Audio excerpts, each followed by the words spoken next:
오늘 함께 보실 하나님의 말씀은 시편 14편 1절에서 7절까지의 말씀입니다. 시편 14편 1절에서 7절까지의 말씀 함께 봉독하시겠습니다. 어리석은 자는 그의 마음에 이르기를 하나님이 없다 하는도다. 그들은 부패하고 그 행실이 가증하니 선을 행하는 자가 없도다.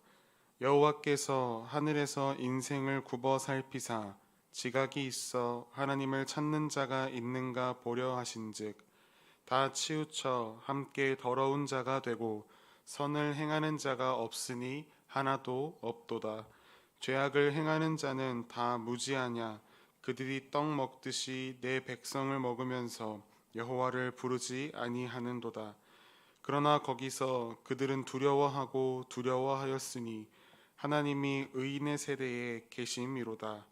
너희가 가난한 자의 계획을 부끄럽게 하나 오직 여호와는 그의 피난처가 되시도다. 이스라엘의 구원이 시온에서 나오기를 원하도다. 여호와께서 그의 백성을 포로된 곳에서 돌이키실 때에 야곱이 즐거워하고 이스라엘이 기뻐하리로다. 아멘. 세상에서 가장 어리석은 사람이라는 제목으로 말씀을 나누겠습니다. 여러분은 동물의 왕국이라는 프로그램을 보신 적이 있으십니까? 넓은 초원에 치타 4마리가 사냥감을 찾습니다. 그러던 중 타조 무리가 치타에게 보입니다. 치타들이 열심히 타조를 쫓아갑니다. 마침내 사냥에 성공하고 치타들은 자신의 배를 채웁니다. 이 같은 장면을 보면서 사람들은 보통 3가지의 생각을 합니다. 첫째, 사냥하는 치타들이 멋있다. 둘째, 타조가 불쌍하다.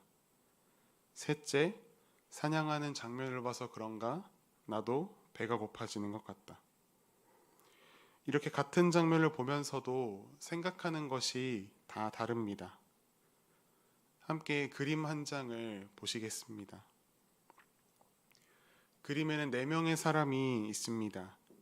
각자 열심히 무언가를 하고 있습니다. 그런데 하는 일이 예사롭지 않습니다. 여러분은 이 4명 중에 어떤 사람이 가장 어리석은 사람으로 보이십니까? 제가 볼 때에는 4번을 뺀 나머지가 막상막하입니다. 여러분의 선택 또한 여러 개로 나뉘었을 듯합니다. 그리고 각자 그 사람을 선택하신 이유가 있으실 것입니다. 혹시나 같은 사람을 선택했더라도 그 이유는 다를 수가 있습니다. 서로 다른 기준을 가지고 판단하기에 각자가 생각하는 가장 어리석은 사람을 고른 것입니다. 오늘 본문의 시편 기자도 어리석은 사람에 대해서 이야기를 하고 있습니다. 세상 사람들이 이 세상에서 어리석다라고 할 때는 보통 지능이 낮거나 부족함, 이것을 두고 말합니다. 하지만 성경에서 말하는 어리석음은 피조물인 인간, 그 자신의 위치를 망각하고 하나님 앞에서 교만하게 행동하는 것을 두고 말할 때가 제일 많습니다. 그리고 오늘 시편 기자가 말하는 어리석은 자들은 바로 무신론자들입니다. 무신론자들은 하나님의 존재를 인정하지 않습니다. 그렇기에 그들의 마음 가운데 아무런 두려움 없이 악을 행합니다.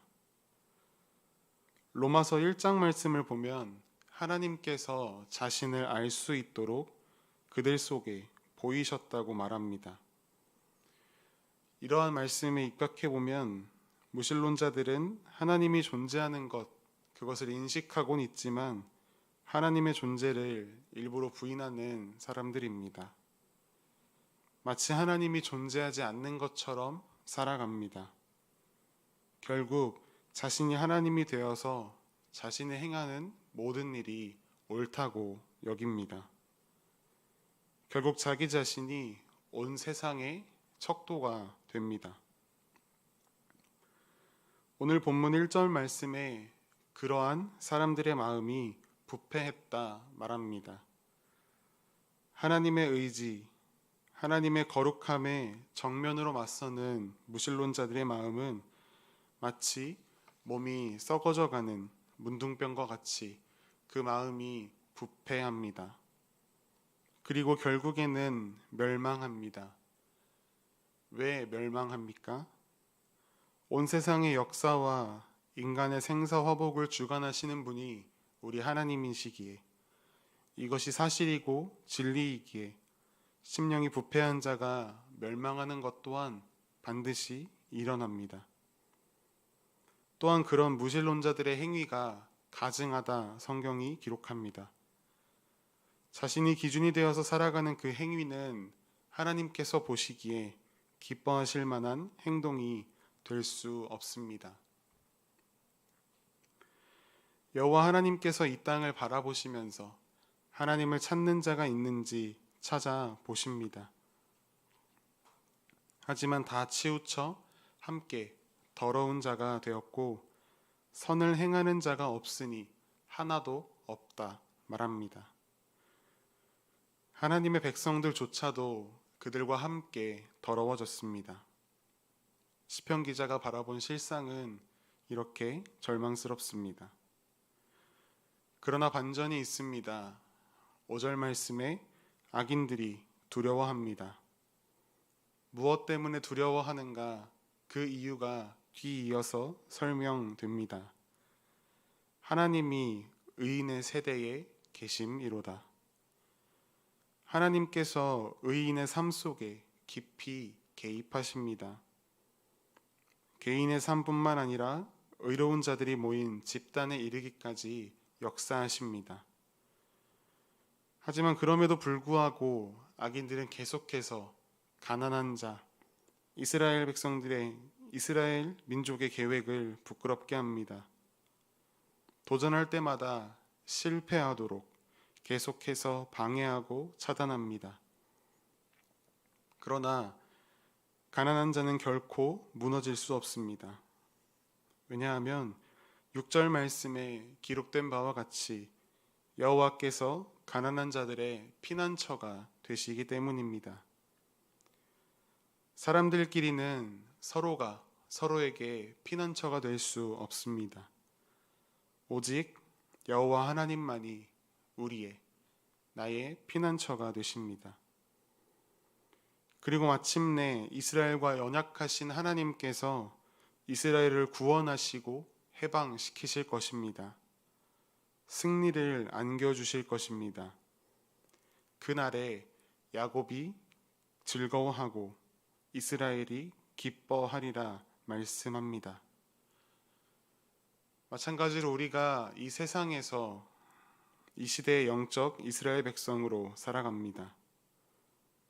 이 세상은 이 시대의 영적 이스라엘 백성인 우리를 끊임없이 억압하고 괴롭히고 우리의 계획을 방해하고 좌절시킵니다. 하지만 전능하신 여호와 하나님께서 우리의 피난처가 되십니다. 그렇기에 절대 우리는 무너지지 않습니다.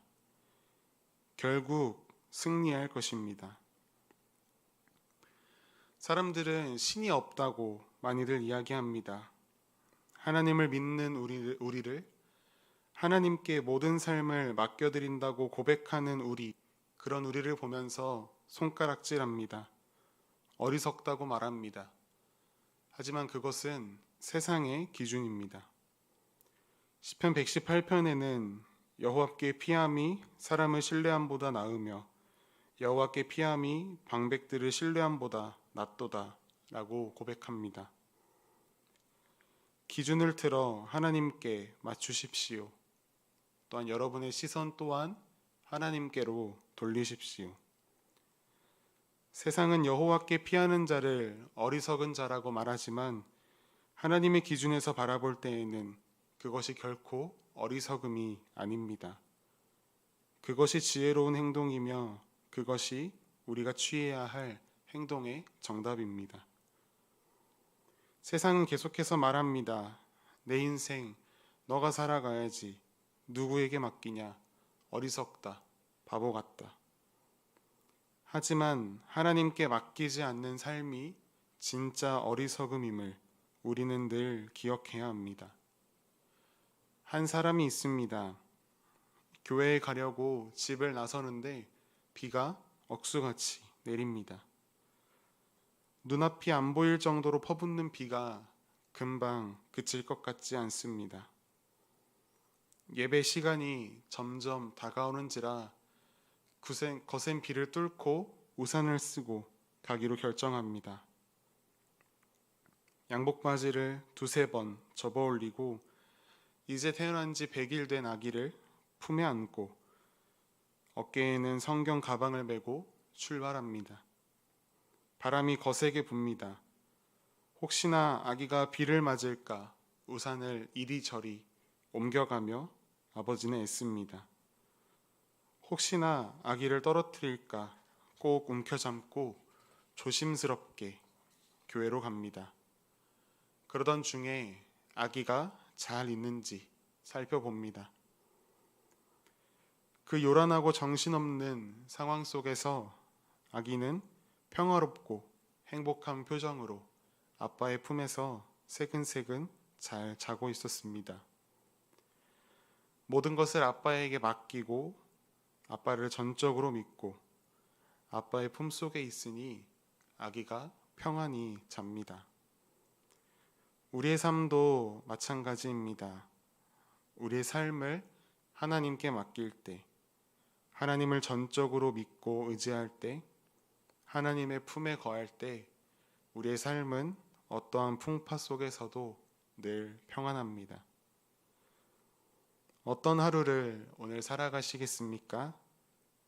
하나님이 어리석다 말씀하시는 삶이 아닌 세상이 어리석다 손가락질하는 삶, 즉 하나님께 전적으로 맡겨드리는 삶, 오늘도 그 삶을 함께 살아가지 않으시겠습니까?